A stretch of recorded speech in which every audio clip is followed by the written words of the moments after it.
Hello, everyone. Let's jump on board. We've got Michaela Boehm and Steve James here, who are joining us for their second tour of Australia in about a month, October 7, 8 and 9 in Melbourne and October 12 through 16 in Byron Bay. So thanks, guys, for jumping on board all the way from London. Hello. These two lovely humans have just come out of a 3-day sessions with Londoners, and we're looking forward to being greeted with some new teachings. I know a lot of people jumped in Melbourne last time with the Friday night introduction evening, and they're looking forward to coming to Saturday and Sunday for some deeper practices. And I know a lot of people who have come to Melbourne and then now are going to extend themselves into the 5-day immersion experience. Everyone likes an immersion. Yeah. So for those who perhaps haven't either listened to your work on SoundCloud or jumped onto the website michaelaboehm.com and guruviking.com, let's have a look at the subject of embodiment. This term is thrown around quite a lot, and it would be good to get a little more clear on why. What are the actual daily benefits of being embodied? I think that would be a good place to start. Yeah. Well, would you like to start? Yeah.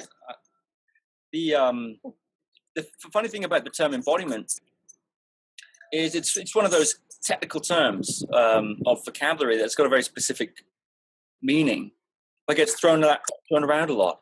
And strictly speaking, we're always basically in our body anyway. It's difficult to be anything other than embodied if you're sort of alive in a human body, But when most people talk about embodiment, it has something to do with a kind of a certain state or a certain feeling of in the body, And when we talk about embodiment, we're not really talking about that. When we talk about it, we're talking about sensitizing the body and sensitizing the mind to be able to feel the information, the data, and so on that is available to feel in the body. And sometimes we compare it to the difference between going to a loud rock concert and someone whispers to you and you can't hear them because the ambient noise level of the rock concert is so high. When you go to a library or something, that person talking to you at the same level they talked in the rock concert, in the library, it sounds kind of loud actually, because the ambient noise level is less. So the process of embodiment that we look at a lot is learning, how to do the downward spiral from the gross to the subtle. How to sensitize in a certain sense to lower the ambient noise level so that all the signals and sounds and data and diagnostics and guidance systems and all that sort of thing in the body, which, the body mind, including the emotional components and so on, and the quieter areas of the mind, which are always going on, are able to kind of emerge from beneath the the ambient level of noise, and some of the ways we do that include a kind of a different sort of relationship to sensation. So, for instance, one exercise, if we want, we could do now. I know we don't have a great deal of time on here, but one thing you could do now is turn your head. It's a silly example in a way, from left to right. And rather than going, you don't have to turn if you don't want to. It's okay. I love this exercise. I've done it most days. It's great. Is turn your head from left to right, and rather than going to the extreme range of motion like this, going to about 70%. What you'll find there is if you go to the extreme range of motion to open the body and sort of create this feeling of openness and strong sensation that this is embodiment, right? What you actually do is you're going this way, you create as much closure reciprocally as you do openness. So you have the feeling or the illusion of kind of openness, but really it's just closing as much as it's sort of creating this temporary opening. And a lot of times it's that chronic nervous system hold that is the numbing agent and stops us from being able to feel a lot of those things. So when you go about 70% and you move only so far as you can do it with a soft neck, and your neck is not defending itself, holding against that kind of aggression of a strong stretch, then there's the possibility of the nervous system to actually release, or the muscles to relax and release. And then typically there's access to layers of sensation or feeling beneath that level of hold that were hitherto unavailable. And also the feeling that I'm getting whilst you're expressing that is that actually becomes quite exciting. Things that were, perhaps subtle, or, like the rock concert metaphor, that whisper then becomes actually an exciting part of your life that you've never heard before. Yeah, that's right. That's right. And the key distinction in a certain way is that it's not an attempt to sort of generate or create a feeling of being embodied. It's in fact revealing or inquiring into or uncovering what's actually there to be felt. Yeah. Mm-hmm. And Michaela, do you find that can bring up resistance in some people's bodies as well? Like they start feeling more and more, but then they go, oh, wait, actually, this is a little bit too much, back up. How do you work with that? Well, the thing that I want to just add to what Steve just said is that, of course, how this is applicable, what we're talking about, it's applicable for many, many different aspects.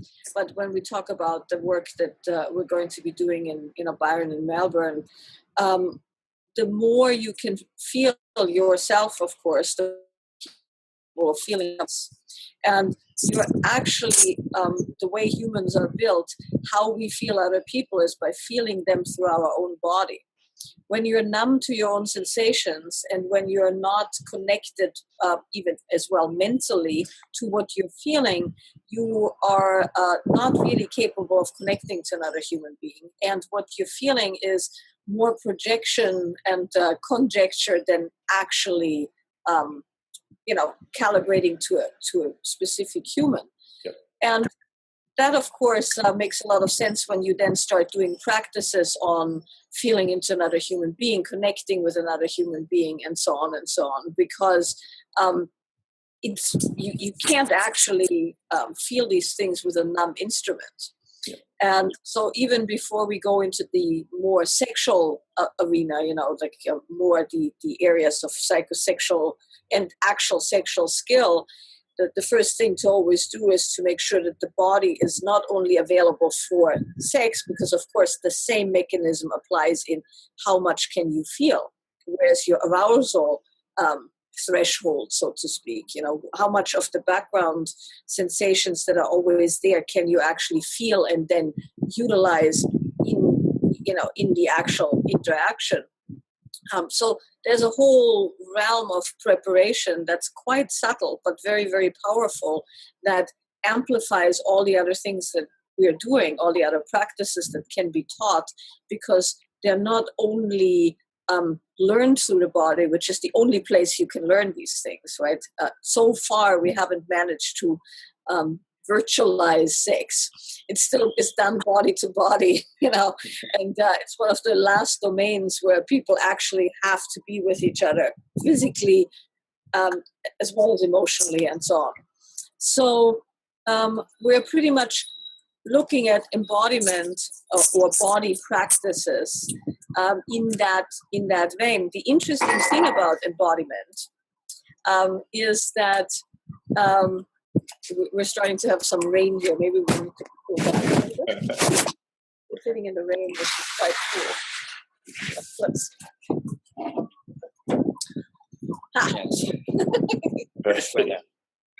It's quite nice. So then when you ask, well, do people have resistance? Of course, because very much like it would be, I used to run a drug rehab, and when people would come off painkillers particularly, right, they would describe that it felt like they had been wrapped in thick cotton wool, and then, somebody took all those layers off and they had no skin.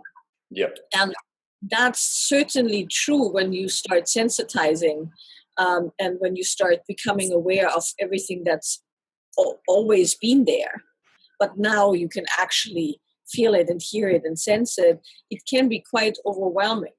And so the sensitizing process is then connected with with movements and processes that allow for some of the old stuff to be, kind of unwound and washed out, so to speak. Steve leads all kinds of meditation processes in which, things can be untangled and pulled apart and felt for what they are.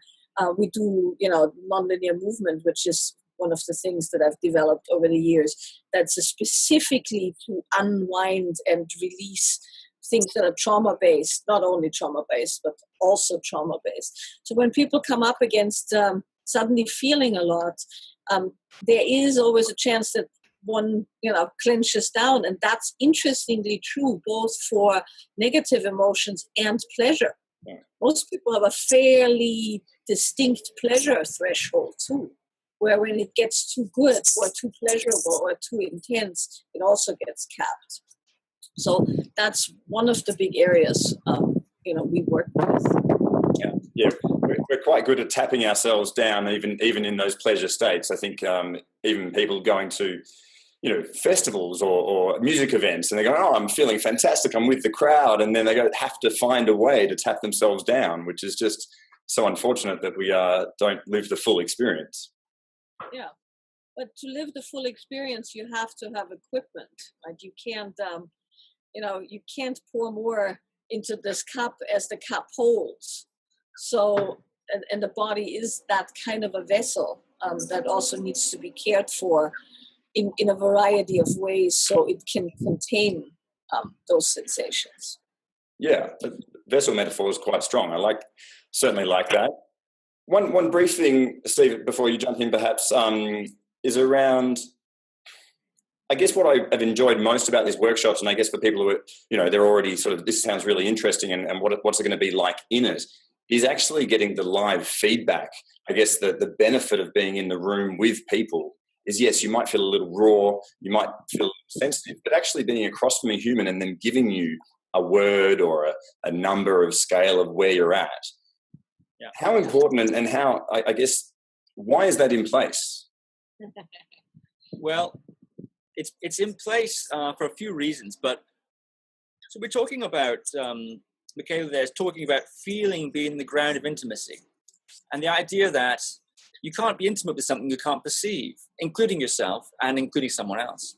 And your body is the instrument of your perception. It's the where all the sense gates are. So that's the one side of it. The other side of it is, in other words, how accurate is what you're feeling to what's actually going on? Yeah. That's another thing. Or in other words, how to interpret the signals that you get, especially when they're new kind of categories of signals that you perhaps weren't able to access before due to this sort of sensitizing. You start to feel more things. What does it mean? Yeah. So we have a very keen focus on calibration or education, helping people to explore and map what it exactly is going on in their experience. What do these signals mean? What do these data points correlate to? So just like when you calibrate the sights of a rifle or something, you shoot and then you aim it up and then shoot, and then you realize, oh, it's left, so my sight's not quite right, and you adjust it and so on until the rifle's calibrated. We have a whole bunch of processes that are designed specifically to calibrate all of those different sorts of data points and information and so on and so forth, and get people really sharp and grounded in what's really going on, And we don't impose the answer. We have these processes which are investigative and somewhat scientific in their nature, in the sense that we don't impose the answer. We are facilitating kind of inquiry or exploration into the testing of these sorts of things to find out and to calibrate exactly what's going on there. And then the other side of that is, or the second aspect of that is that, of course, when we talk about intimacy, relationship, sex, those kind of things, you are hopefully, dealing with another human. And when you deal with another human, you have to take into account that what they perceive and how they see you is most definitely not how you perceive yourself and how you feel internally, which is a cause of a great deal of pain and friction in most people, that they assume that the other person feels and wants what they want. And particularly in the psychosexual domain, what opens us, or it turns us on, but also opens us just from a heart-body standpoint, are very specific things. They're almost like, a combination lock or something like that, where certain things. Now, humans have general themes, but within that, your specific combination of what opens you is specific to you. So you have to teach someone how to decode the, find those buttons in the right order, so that that person has the experience that you want them to have, which is not a given. Just because you like being rubbed on the head does not mean that your partner might want that. And so these practices of the feedback, through numbers, through words, through sounds, through, sometimes discussion, help each person learn how to feel the other person through themselves and not just themselves. Because otherwise you just have two people do themselves on the other person, which is ultimately very unsatisfying, as we all know. Having been in a 13-year relationship, and I understand that. I mean, it's amazing to have arrived here in my life, and I'm so enjoying having the container of your teachings to get that feedback. You're right. It is a combination lock, and it's got quite a lot of numbers on it. I think a lot of combinations. Yeah, and some of them are in languages you don't know yet. most it's an analog process that's constantly changing and shifting depending on different factors. And the skill, really, part of the skill is not necessarily learning more and more strategies. That's useful, and it adds color and flavor and so on. But one of the key skills is the ability to actually feel in real time things like tension, things like relaxation, things like where to touch, how to touch, whatever it might be. These are things that can be kind of felt or in a kind of a real time, almost analog kind of a way, And a lot of it is when you think about wine tasting, and when you drink wine, if you drink wine, it just tastes like wine, whatever. But there are some people who can drink wine and they can taste, I can, it's the foot of Gandhi or whatever. They can taste all the different, levels of stuff in the wine. It's the same wine. It's the same information flowing through the sense gates. But there's a certain level of kind of distinction, finer distinction that comes through calibration, through experience, through the sorts of work and exercises and containers and so on that we facilitate. There also seems like a sense of... because I think some people can feel those, but they don't give themselves permission to actually dive in and go, oh, I saw something and now I'm actually going to dive in and call it. Whereas the wine connoisseurs, they understand, they give themselves permission and the language to actually do that. Well, this brings us back to what we were talking about earlier with the sensitizing. One of the other big components that's a more psychological, so to speak, or relational component is that by sensitizing oneself or ourselves to what we're feeling, the responsiveness increases, massively. And that, of course, has, widespread applications, because responsiveness does everything from give emotional or sexual responsiveness, where a touch actually results in a response, which is a feedback mechanism in itself, or a word or whatever, but also the ability to know what you're feeling so you can set boundaries, for instance. Or have a relational discussion that needs to be had. It's very useless when somebody isn't connected with what they're feeling and they have a conversation and 3 hours later they realize that they've been insulted. And then it takes another 3 hours till they get angry, and then they come back at that person and start screaming. A day later, and the other person, of course, has no recollection or idea of what actually happened, which then causes another round of conflict and so on and so on. So in the realm of embodiment and sensitizing and feedback, there's a lot to be mined. I think, the forming healthy boundaries seems to be quite a popular subject at the moment. I think doing that in real time, as you say, as opposed to 3 hours later going, oh yeah, my boundary was crossed back then. That's not very helpful for people. Okay, so obviously we would encourage people within relationships to bring their partners along to these workshops, so they're working with the person that they're in relationship with. And obviously, if people are forming new relationships, plenty of skills there for that. Look, realising you're in London, and before it starts hailing on you or something, we'll sort of bring things to a bit of a close. I've got in mind teacher training next year. Thank you so much for bringing teacher training to Australia. Obviously, the people in Europe and America have their dates there. For us, we're looking at May 2017. So this is for the people who have perhaps had a taste and obviously want to dive a lot further and really understand the nuance of what's happening. I guess in terms of some of the things we're talking about here, why we are using these rates or feedback.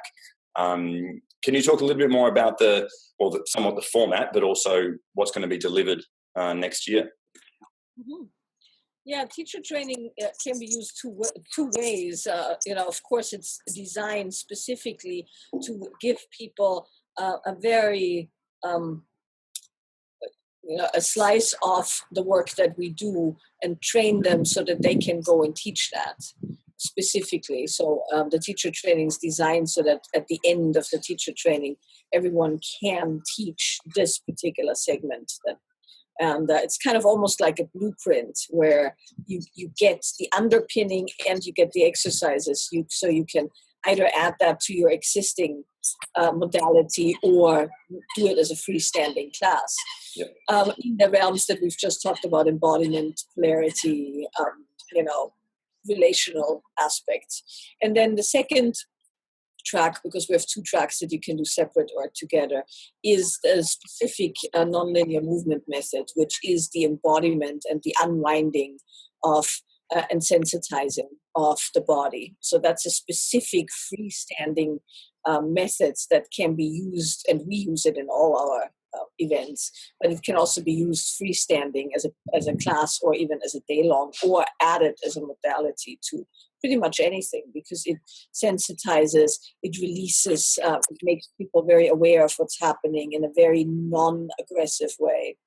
So that's the other track. So there's an embodiment track, a polarity track, or you can take them together. Mm-hmm. Fantastic. And what we're hearing from people taking the teacher training here in Europe and America is, yes, there are a lot of people who are already teaching, and they're adding these things to their existing modalities and practices. And there are people who are aspiring to teach, or feel the urge to teach, the call to teach, or whatever it is, and they're being equipped to do that as well. There's a fair portion of people who want a deeper understanding of the mechanisms. And this is one of those things that when you pull the curtain back and you understand how it works, why it's designed, why we anyway design and structure things a certain way, it enhances the effect. It's not one of those things that needs to be a mystery for it to work. Mm-hmm.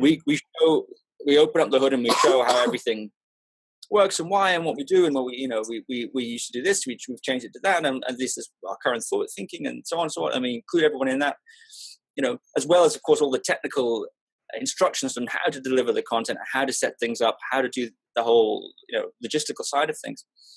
People have been saying who are not interested in teaching, that is extremely useful and beneficial, and it's very, very good when you take other workshops as well. It inoculates you against some of the shadier tactics that you might find out there, but also gives you a deeper appreciation and a better ability to recognize when you've got something, a workshop, teacher or something that's really, really good, and you say, aha, I see what you're doing there, and I think it's very good, and you can do better quality control in the offerings that you avail yourself to.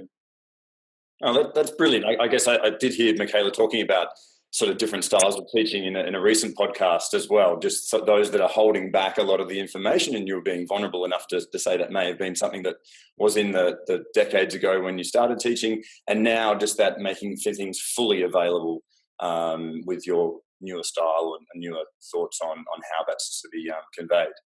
Yeah, and one of the things that's so nice about the two of us teaching together and and teaching so much in this next year and a half is that we pretty much have endless material, and you will see from the last time we came to Australia to this time, and from the last 5 days to this 5 day, there'll be completely new things, new processes, different takes on stuff, new exercises, different access to the same material, but from a slicing it different. So there's really no reason to preserve these things, because we have so much between the two of us, and the creative process is so strong that it's fun. It's in a certain way, it's very fun to give some of these things away so that they can be taken out there, and also probably interpreted again in a different way and used in different ways through other people's lenses and paradigms. So I'm very, very excited about it. I'm also very excited just about coming back, this round and seeing some of the people who came the last time and where they are, yeah, it's an incredibly fertile and creative process, and it's a lot of fun. And my appreciation for doing this in Australia as well. We don't typically have access to this level and quality of teaching, and to be able to do teacher training on our own shores is incredible. So thank you for obviously enjoying our country enough and enjoying the people within it to offer that. Yeah. Let's let you get on with your day, and people can make their own decisions of which ones they want to do, which level they want to engage with, the immersion, the few days in Melbourne, or perhaps even signing up for teacher training next year. I know that a few of my circle are pumped, myself included, to sign up to teacher training. So people can... Last thing I want to say, which I don't know if you already know, we're also doing a 5-day women's immersion next year. I had not seen that, no. That's May as well. That's in May as well. So that will be a whole, I haven't done, I only do 5-day women's once a year, and only in the US. And there it's a different format because it's done at Esalen, which has a very restricted timing.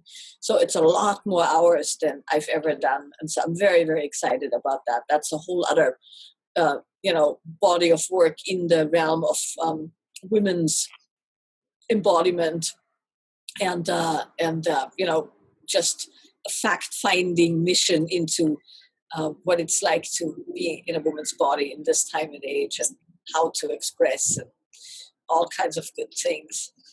No, it sounds amazing. I have to wait for my next life for that one, unfortunately. And again, amazing to have things that are offered at things like Esalen, and if people don't understand them in Australia, perhaps, these are some of the best facilities on the coast of America. To have that available here in Australia is fantastic.